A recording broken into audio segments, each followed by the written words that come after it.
1953 жылы Елизавета II таққа отыру рәсімі кезінде күтпеген бір жағдай болды.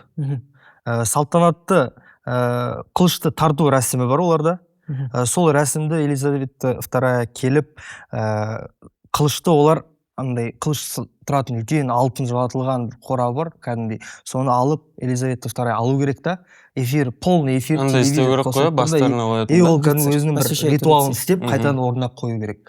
Бүкіл эфир, бүкіл халық, бүкіл әлем қарап тұрған кезде, ана қылышты қылыш алып беретін адам ала алмай қалады ғой. Анадан шығара алмай қалады. Коробкасынан ба? Иә. Жанып кетеді ғой енді, Елизавета бәрі қарап тұр, бүкіл анау дейтін құрдымға кетейін деп тұр ана рәсім. Сөйтіп не істерін білмей, бүкіл жауынгерлерге аны тартып шығара алмайды. Сол кезде шетте тұрған бір жігіт ана қылыш алатын кісіге бір зат береді. Бір зат береді, сол арқылы ана қылыштан алып шығып рәсім қайтадан жалғасады. Ол не зат? Ол зат ер азаматтың күш қуатын арттыратын витамин өнімдері. Витамин өнімдері.